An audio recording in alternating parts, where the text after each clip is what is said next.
Shalom.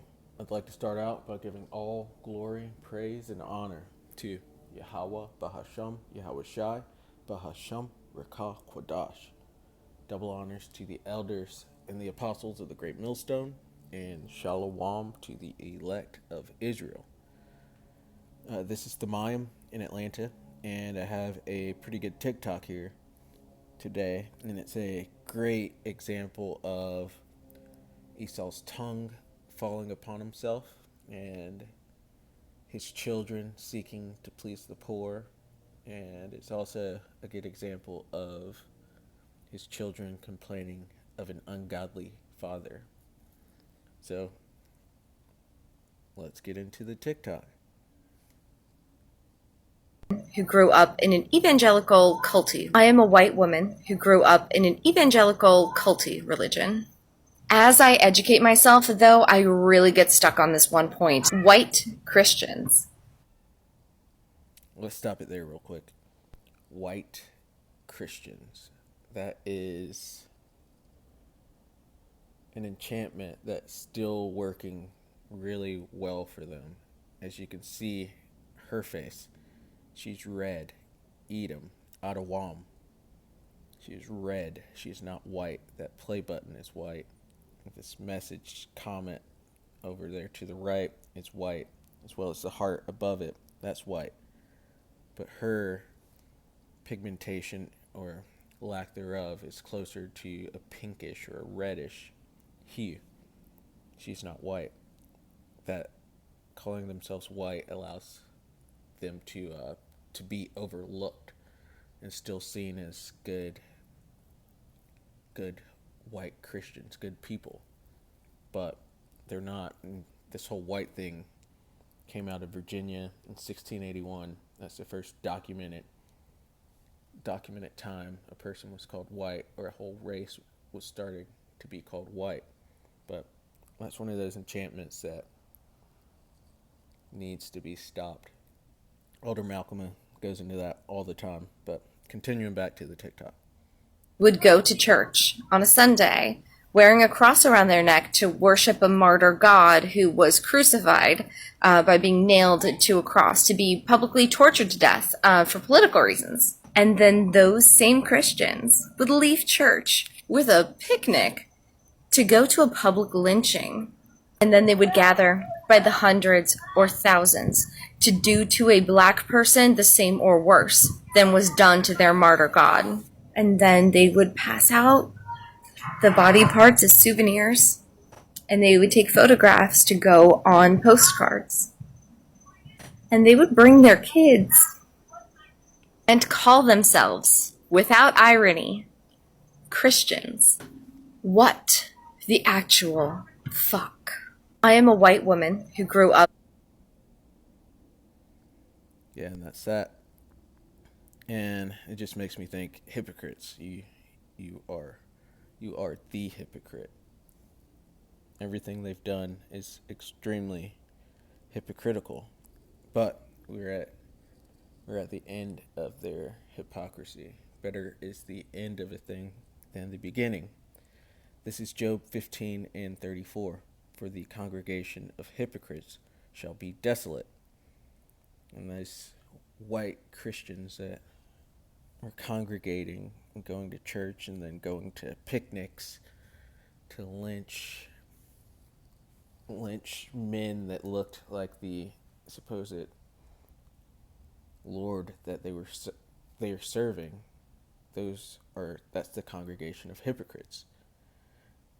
And being desolate, that's Esau's fate, future. That's what he's going to come to. They are going to be Obadiah 1 and 18.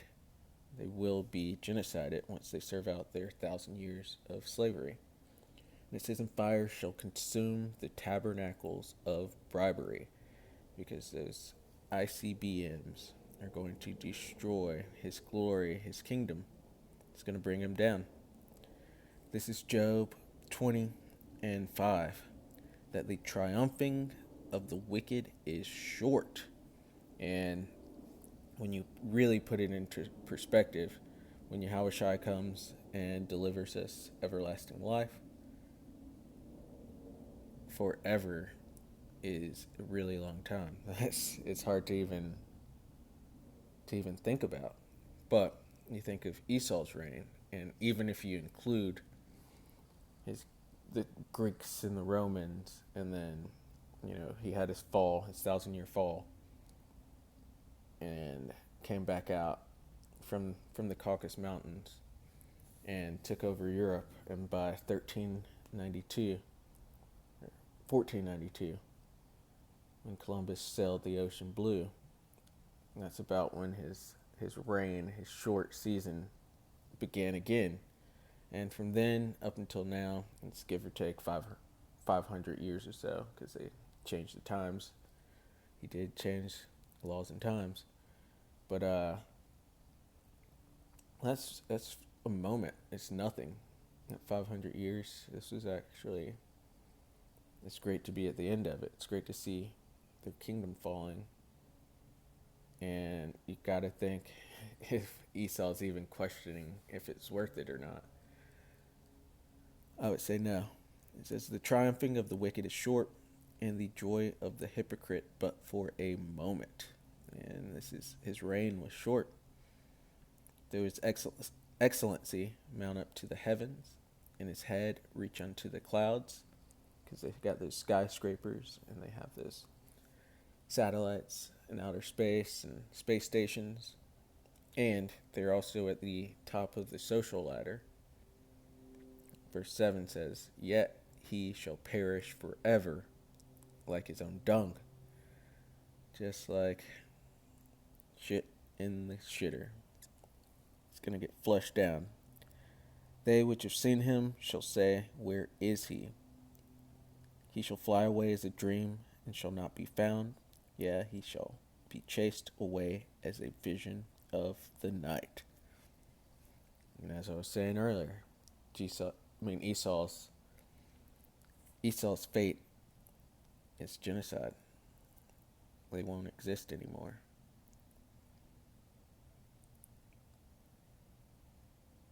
Because they're wicked, and once the kingdom comes, there will be no need for Esau's wickedness.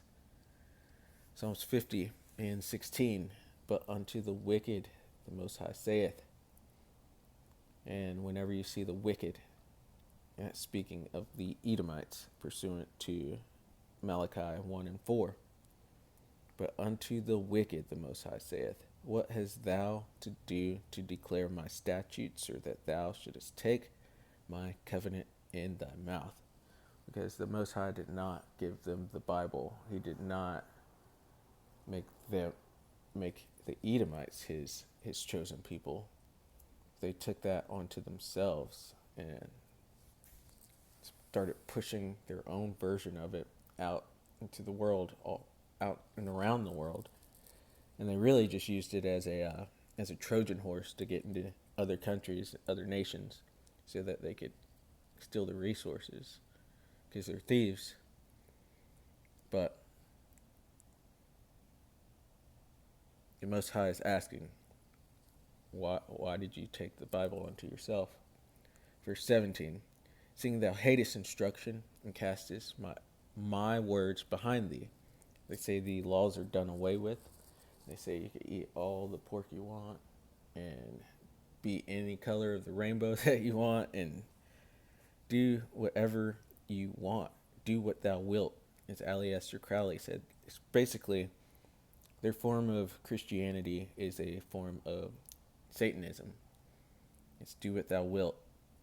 They say the Most High will love you. Oh, God will love you no matter what you do. You can be forgiven of anything. And that's not what the scriptures say. It's what their satanic mouths say. Ugh.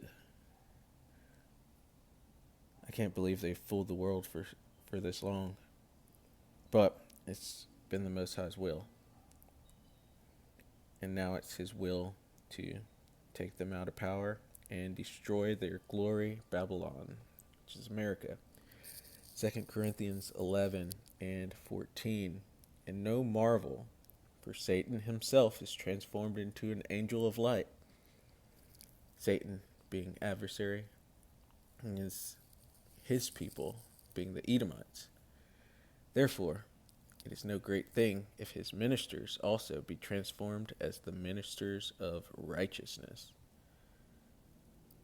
whose end shall be according to their works. And those people that were there doing those lynchings and sending out those lynching postcards and,